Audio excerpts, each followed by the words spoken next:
রানাঘাট যাবে বলেছিলে, বেরোবে কখন? গোবর্ধন এসে দাদাকে শুধালো। মামার বাড়ি যাবে না আজকে? যাবই তো, জবাব দিলেন হর্ষবর্ধন। যা, তোর বৌদির কাছ থেকে কিছু টাকা নিয়ে আইগে, ট্রেন ভাড়া লাগবে না। গোবরা ছুটল বৌদির কাছে।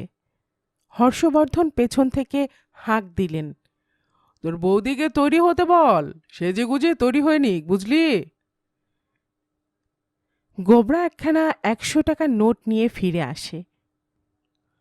এতে কুলোবে? জিজ্ঞেস করছে বৌদি। ঢের ঢের, জানালেন দাদা। আমার কাছেও তো খুচরো কিছু আছে, তাতেই ট্যাক্সি ভাড়াটারা হবে। চাই কি? বলে একটু মুচকি হাসলেন হর্ষবর্ধন। এই ফাঁকে এই টাকাতেই তোদের আবার মামির বাড়িও ঘুরিয়ে আনতে পারি। মামির বাড়ি? গোবরা শুনে তো অবাক।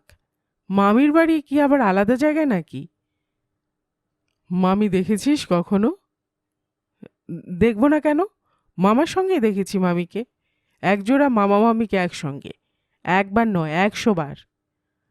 আরে সে মামি নয় রে মুখ্যু, এ হচ্ছে সেই মামি যে মামির মামা নেই, মামা হয় না। যা, তা কি কখনো হতে পারে? গোবরার বিশ্বাস হয় না। মামারা হচ্ছে কবিদের মতোই বর্ণ জিনিস, যেমন কিনা হয়ে থাকে বর্ন পোয়েট। মামা যার বর্ন বাট মামিজ আর মেড। মায়ের ভাই হয়ে জন্মাতে পারলেই মামা হয়, কিন্তু অনেক ঘটা করে আনতে হয় মামিদের। মামা বিয়ে করলে তবেই মামি, মামাকে যে বিয়ে করে সেই হচ্ছে মামি। মামি কিছু দাঁতের মতন আপনা থেকে গজায় না। আরে সে মামি নয়, মিশরের মামি। মিশর আবার কেটা? নামও শুনিনি তো। মিশর আমাদের কোন মামা গো? মিশর আমাদের কোনো মামা নয়, জাদুঘরে থাকে যে মিশরের মামি, সেই মামি। আজ তোদের দেখিয়ে আনবো, চল। মামির বাড়ি হয়ে তারপরে আমরা মামার বাড়ি যাব। জাদুঘরে গিয়ে মামি দেখে তো গোবরার বৌদি হতবাক। ও মা, এই তোমার মামির ছিরি? এই তোমার মিশরের মামি? মরা যে, অনেকদিন আগে মারা গেছে। মারা গেলে কি আর চেহারা ঠিক থাকে গা? ধরো আমি মারা যাবার পর কি আমার এই চেহারা থাকবে? আহ, মরণ কথা ছিঁড়ি দেখ। হর্ষবর্ধনের বউ বলেন, বালাই ষাট। হর্ষবর্ধন আরও ব্যক্ত করেন, ওষুধ লাগিয়ে এমন করে রেখেছে। বাসি মরা তাই বলো, রীতিমতন বাসি মরাই। মামির কফিনের গায়ে একটা টিকিট লাগানো ছিল, তাতে লেখা BC 2299। গোবরা সেই দিকে দাদার দৃষ্টি আকর্ষণ করে। এটা কি গো দাদা, কিসের নম্বর? দাদারও চোখে পড়েছিল টিকিটটায়। তিনি মাথা নেড়ে বললেন, এটা আর বুঝতে পারছিস না হাদা? বুঝিয়ে দেন দাদা। যে মোটর চাপা পড়ে মেয়েটি মরেছিল, এটা হচ্ছে সেই গাড়ির নম্বর রে। আহা, মোটর চাপা পড়ে মারা গেল মেয়েটা? শ্রীমতী হর্ষবর্ধনের শুনে দুঃখ হয়। এই জন্যই বলি তোমাদের, সাবধানে চারপাশে দেখে হুঁশিয়ার হয়ে পথ চলতে। তা কি তোমরা আমার কথা শুনবে? এখন এই দেখে যদি তোমাদের শিক্ষা হয় তো বাঁচি। হ্যাঁ, আমাকে আর কোনো মোটরের চাপা দিতে হয় না। কথাটা হেসেই উড়িয়ে দেন হর্ষবর্ধন। বপুখানা দেখেছো তো গিন্নি? কোনো মোটর ভুলে আমার সঙ্গে লড়তে এলে নিজেই উল্টে পড়বেন। বলে হাসতে হাসতে হর্ষবর্ধন একটা সিগারেট ধরালেন। কোনো লরি? গোবর্ধন জানতে চায়। লরি আসে যদি? লরি? লরির সঙ্গে লড়ালড়িতে বোধ হয় আমি পারবো না। এমন সময়ে জাদুঘরের এক কর্মচারী এসে বলল, মশাই, সিগারেটটা নিভে ফেলুন আপনার। কেন বলুন তো? নিজের পয়সায় খাচ্ছি, আপনার পয়সায় নয়। হর্ষবর্ধন বলেন, মামার বাড়ির মামির বাড়ির আবদার নাকি? হ্যাঁ মশাই, তাই।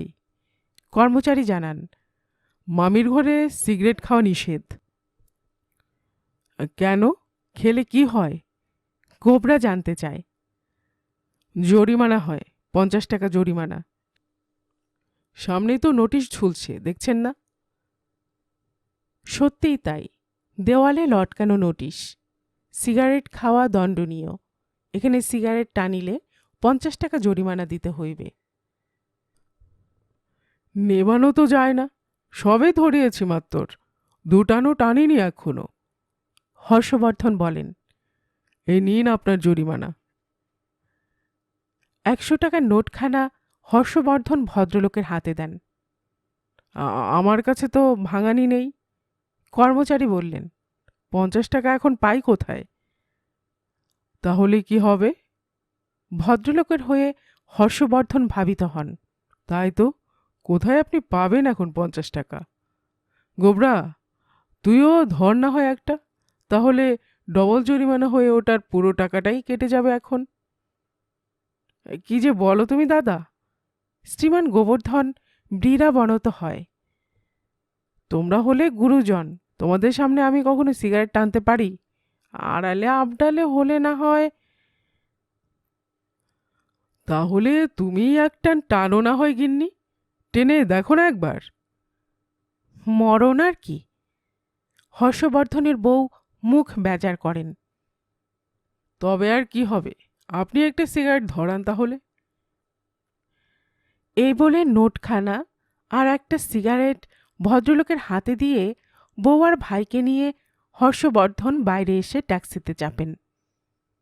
শিয়ালদা স্টেশনে পৌঁছে তার খেয়াল হলো, ওই যা, আমাদের ট্রেন ভাড়ার টাকা কই? টাকা যা ছিল তা তো জাদুঘরেই খুইয়ে এসেছি। মামির বাড়ির আবদার রাখতে গেছে 100 টাকা, এখন কি হবে?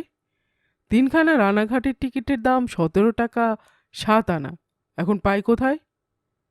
গোবরা, তোর কাছে আছে নাকি কিছু? গিন্নি, তোমার কাছে? হোমা, আমি কোথায় পাবো? গিন্নি বলেন, আমার ট্যাকে কি টাকা থাকে? আমার কি ট্যাক আছে নাকি? গোবরা কিছু বলে না, পাঞ্জাবির পকেট উল্টে দেখিয়ে দেয়। তবে তো মুশকিল। হর্ষবর্ধন মাথা চুলকান। গিন্নি, তোমার ট্যাক ট্যাক আছে, কিন্তু ট্যাক নেই। তার দীর্ঘ নিঃশ্বাস পড়ে। বাড়ি ফিরে যায় দাদা। গোবরা বাতলায়, পাগল হয়েছিস? মামার বাড়ির জন্য পা বাড়িয়ে বাড়ি ফিরে যাব বলিস কি রে? একবার সেখানে গিয়ে পড়তে পারলে হয়, তখন মামার কাছে চাইলেই হবে, ফিরতি ভাড়ার জন্য কোনো ভাবনা নেই। মামার বাড়ির আবদার বলেই দিয়েছে, গোবরা বলে দেয়। কিন্তু সমস্যা এখন যাই কি করে, গিয়ে পৌঁছই কি করে? আমার কাছে খুচরো যা আছে। হর্ষবর্ধন এ পকেট ও পকেট হাতড়ে কুনিয়ে বাড়িয়ে দেখেন, তাতে কুললে একটা হাফ টিকিট হয়, তার বেশি হয় না। যাক, ওই হাফ টিকিটে হয়ে যাবে। তুমি বলো কি গো? হর্ষবর্ধনের বউ আপত্তির সুর তোলে। 3-3 জন সমস্ত মানুষ একটা হাফ টিকিটে যাব আমরা? তা কি কখনো হয় দাদা? গোবরাও গাইগুই করে। হয় বই কি, অঙ্কের মাথা থাকলেই হয়, অঙ্কের জোরেই যাওয়া যায়। এই বলে হর্ষবর্ধন আর কথা না বাড়িয়ে রানাঘাটের একটা হাফ টিকিট কেনেন। একবার তো মামার বাড়ি গিয়ে পড়ি কোনো রকমে, তারপর দেখা যাবে, ফিরবো দেখিস ফার্স্ট ক্লাসে। রানাঘাট লোকাল প্ল্যাটফর্মে খাড়া ছিল। একটা খালি কামরা দেখে তারা উঠলেন, উঠে বসলেন বেঞ্চিতে। হর্ষবর্ধন বলল, তোমরা বেঞ্চির উপরে বসো না গো, তলায় ঢুকে যাও বুঝলে, কেবল আমি একলা বেঞ্চির উপর বসবো। কেন, তুমি কি লাট সাহেব? আবার জিজ্ঞেস করে কেন? টিকিট কই তোমাদের? এক্ষুনি চেকার আসবে, বিনা টিকিটে যাচ্ছ দেখলে ধরে নিয়ে গিয়ে জেলে পুরে দেবে, তখন যাও ঢুকে পড়ো চট করে। তুইও সেদে যা গোবরা। জেলের ভয় দেখিয়ে ভাই আর বউকে তিনি বেঞ্চির তলায় ঠেলে দেন। নিজে বসেন বেঞ্চির উপর গ্যাঁট হয়ে। গাড়িও ছেড়ে দেয়। কয়েক স্টেশন যেতে যেতে পাশের কামরা পেরিয়ে চলতি গাড়িতেই চেকার এসে ওঠে। টিকিট দেখান। Half ticket? এ কি? চেকার তো অবাক। এত বড় বুড়ো ধাড়ি হয়ে হাফ টিকিটে যাচ্ছেন, সে কি মশাই? কেন যাব না? হর্ষবর্ধন প্রতিবাদ করে। অঙ্কের জোরেই যাচ্ছি। অঙ্কের জোরে? সে আবার কি? বুঝতে পারলাম না তো। অঙ্কের মাথা থাকলে তো বুঝবেন। বেঞ্চির তলা একবার তাকে দেখুন না, বুঝবেন তাহলে। গল্পকুটুম চ্যানেলে এতক্ষণ আপনারা শুনছিলেন শিবরাম চক্রবর্তী লেখা একটি মুচকি হাসির গল্প, মামির বাড়ির আবদার। আর এতক্ষণ গল্প পড়ে শোনাচ্ছিলাম আমি, রোমানের উপর।